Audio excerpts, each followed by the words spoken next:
What's up, Digidestins? This is Kyle D, better known as RideMyAvatar, and today, guess what we're going to be discussing is the best 10 decks you should be taking to any regionals for June or just local store championships. These decks should be able to do well, but also knowing your local meta can be a different variety too. So, guys, these aren't definitive. These are just really powerful decks that you could take to your locals for your store championships or just in any event that comes up. So definitely keep this in mind. So guys, without further ado, let's dive into the video and talk about it. So first off, we're going to talk about none other than Bloom Lord. Bloom Lord is definitely number 10. Yes, it got another hit starting June 1st with this restriction list. So Beelzemon definitely went down one copy. So it just can do one Argo, one Blossom, and basically bump up your Cherrymons. Kind of really nothing changes out of the ordinary there. And the deck is just straight up staple as well. The deck's going to do what it wants to do. Spit out bodies. You can Jogress into Chimera to lock things down. Use Quartzmon to lock down boards and just clear out security like nobody's business. And you have like Hydramon. You have Hidden Potential Discovered. Samedi Santi. Green memory boosts for searching out pieces. And then Mimi herself. I mean, the deck's going to do what it wants to do. You have Pumamon to help rest your opponent's Digimon so you can swing in with Bloom Lord for that extra beautiful security checks. The deck is just that powerhouse. And just even having Nidhogg to be able to spin back a board can be really lethal in some circumstances. So definitely the deck is very powerful. I still think just because you restrict Blossomon didn't really put a nail in the coffin for this deck.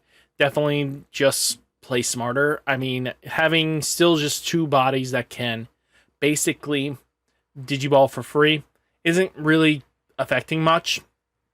I mean, you now have less reliable ways of searching your Blossomons because your Palmons can't grab her as consistently. But hey, if it still shows up and you can go the full 10 miles with it, the deck's still going to go crazy.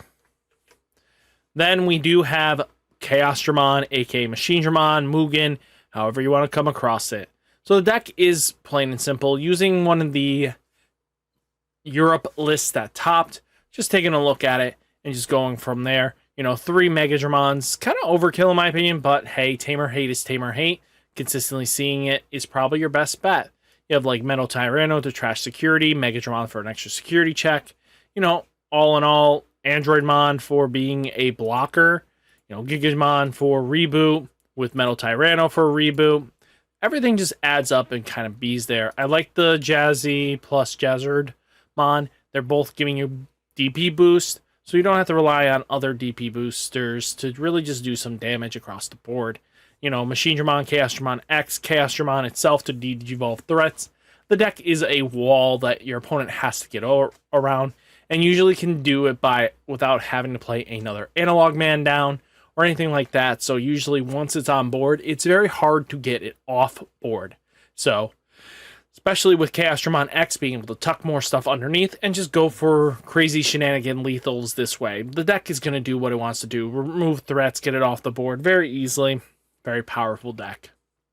Then I think Setcon's definitely still on the under the radar kind of category. Being in the number 8 slot, definitely think it deserves it here. You have like Pokemon plus Salamon equaling any of the options you use basically gains you value. I mean, minus like calling, but that's about it. So definitely comboing with Mimi, you can just control, get rid of things off board, Flame Hellscythe into Magna Anja to play a body. Everything just adds up for this deck. And then you have like Venusmon being able to lock down your opponent very easily from not being able to use their when attacking skills or when digivolving skills, especially when you digivolve that turn beforehand. They're kind of in a lock zone situation. So definitely something to take a look at and understand. Then we have like Digimon Emperor, which is very interesting. A lot of players are starting to deck this in, especially against Impmons. Beelzemon plus Hunters are both kind of like really restricted by this because they can't just promote up their rookie line and just gain that 2 memory. They have to digivolve up. And especially against a Beelzemon player, this card can really cancel out the fact that they would warp into their Beelzemon and then try to go from game with X with an X antibody. So now with Emperor, that maybe you choke them to 1 memory. Now they can't promote confidently because it'll pass turn. So worth keeping that in mind. Emperor is definitely one of those cards, but with the restriction, who knows if the deck's gonna really be as crazy as it used to be. Sekhan could probably have the better matchup after all. So definitely keep that in mind. Then you have Wargreymon. Wargreymon, definitely with the tech of the new tie, being able to give blocker 1000 DP, but also gaining a memory if your Digimon digivolves into a Greymon or Omnimon. So that really does add up to being very valuable. You know, Cool Boy still Cool Boy. You have ties for the extra security and Yuya to help protect against option heavy decks. You know, Hades Force to remove threats, and then the deck's just going to do what it wants to do. You know, Tekken 1 Black Wargreymon, 3 Raid Wargreymon, and Wargreymon X antibodies just to apply pressure as all things should. And then you have like Greymon for the extra security checks. All this adds up at the end of the day. And it's pretty cool to see how everything leads up to being. The deck is a raid-based deck, but also can control and keep players off depending on what you want to tech in. So definitely keep this in mind, especially depends on how you want to build it. The deck is going to stay around for a while. Then we have Crossheart. Both variants are actually really good. So if you want to go either Merva Cross or Shoutmon ×7 Superior, the deck is really good. Both decks are really good. It just depends on your playstyle and preference. Both rely on their tamers. One just uses Gravity Crush plus Blinding Ray to extend plays and just be able to spit out Mervamon bodies and then just swing aim for game. That's usually what the name of the game of that is, and they just want to push for lethal. But you have like ×5s, you have Zeke. You know, Superior Mode removes any threat on board because it gets around every protection, so that big boss Digimon kind of goes bye-bye. And all you need is a Shoutmon and Raising, promote it up, and boom, your opponent's kind of in a bad spot. So definitely keeping this in mind. The deck is kind of just self-explanatory. It's a rush-based deck, and, you know, it relies on its tamers to hide and tuck. And then when your big boss Digimons are like ×5, ×7s, you know, ×3 and ×4 come out, you know, you get to use those sources again after losing them. So not a terrible trade-off. The deck is really powerful and good. I mean, next we're going to talk about, though, is going to be All Force. All Force is very powerful, to be honest with you. Any way you want to build it, there's really no wrong way, to be honest with you. You can build it how you see fit. All Force, gaining All Force X antibody really did push this deck to being what it needed, because now it has 2 viable level 6s. One, now you're not restricted to 1. You can actually still combo off and still apply a bunch of pressure with X antibody and just a couple arenas on board. So it does add up, and it still matters in some circumstances, just because All Force X antibody can unsuspend a tamer or one of your Digimon. So he can unsuspend himself, or he can unsuspend the arena, comboing more. It can lead to being some crazy shenanigans, but especially with Great Maelstrom, being able to, when you would use this card by placing one of your blue Digimon under one of your other blue Digimon as bottom Digievolution, reduce it by 3, return one of your opponent's Digimon to the bottom of its owner's deck. Especially if you can get these restanders underneath, really useful, but being able to remove threats off the board for a 6 cost is actually quite nasty. And especially bottom decking, it just makes it so they can't do anything afterwards. But All Force is going to just OTK you how it wants to. Then we have Blue Flare. Blue Flare plus its armor variants just really makes it a very sticky body, especially if you can do it under, you know, 5 memory. You can still go Metal Greymon and then just get one of your armors on for turn. You could possibly choke your opponent out.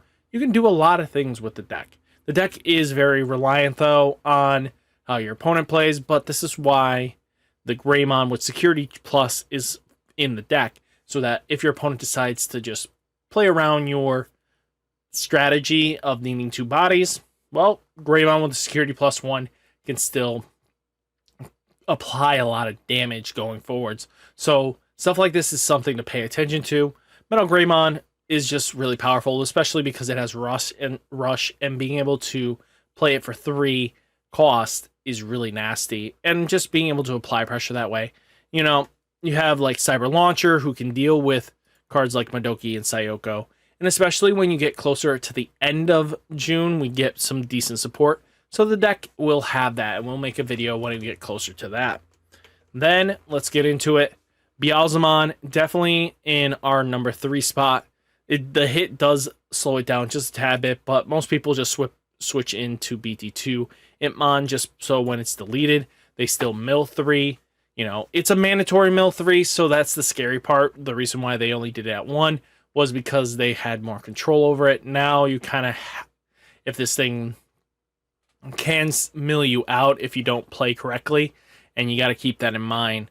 Just make sure that you don't put yourself into lethal. But the deck is what it is. It's going to do what it wants. Use Ayamako to stack, you know, wizards and death slingers on top. You know, use Witchmon now to basically trash your Digivolution. It still is going to do a lot of trashing. You just need to compensate for the lack of Impmon. You can't just do it as freely before, but you'll just be using Impmon, Rivals Barrage, put on top with Ayamako when you Digivolve. That is a possibility too. So the card just becomes more of a cycler, and now you don't just get free value off of it anymore. You have to like decide on what you're going to commit for the turn. You know, because you could just easily do, as I mentioned, Rival Barrage into Ayamako and put it back on top after you Digivolve onto one of your Digimon. So there's possibilities there. The deck has a lot of lethal anyway because the starter deck can proceed to get to 20. Once you're at 20, you can make Beelzemon and then you just go from there. But all in all, great deck. Doesn't matter. So worth keeping that in mind. Then we do have Red Hybrid. I think Red Hybrid's definitely going to tick up a lot more just because Beelzemon did get hit. So that turns off a lot of players once the deck gets hit. They don't have all the confidence in the world that the deck's going to do what you need it to. So this is very vital information. So using this information, Red Hybrid should be one of the next decks to take into. Using like Atomic Inferno just to extend plays and just really, well, not extend plays, but being able to deal a lot of damage, headstrong, really good. And the fact is that even at worst case, if you don't have anything to play, you can choke your opponent at 1.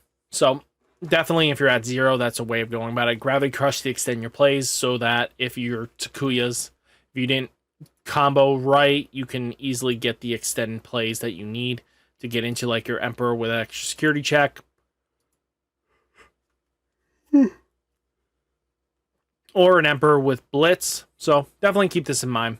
Everything else, really solid, to be honest. Then we do have, finally, Hunters. Hunters definitely taking a first place run this weekend. Definitely keeping this in mind. And so did the Red Hybrid deck. So both decks kind of took double wins this weekend, which is pretty good to see, you know, before even Beelzemon got hit. So worth keeping that in mind. People will jump ship onto this. But Hunters is one of the powerhouses without the restrictions now with Beelzemon. Beelzemon might be a little bit slower, and you have a lot of answers. Even teching in Toomon, this could help in the Machine Dramon matchup because you can de-digivolve their Digimon.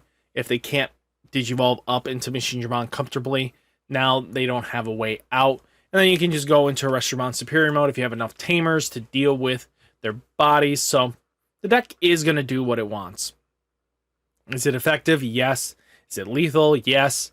The deck is just quite powerful. It's going to do what it wants. And at the end of the day, it has a way of controlling and removing threats off board. So, I mean, hey, it's just what it is. And then Quartzmon can just lock down afterwards. So it's up to you how you want to play it. But I think this deck is pretty solid. And it'll be the tier 1 deck of the format now. So going into it, just expect a lot more Hunters. So guys, hopefully you enjoyed the video. Hit that like button, hit that subscribe button. Stay safe, stay healthy, and I'll catch you next one. Peace!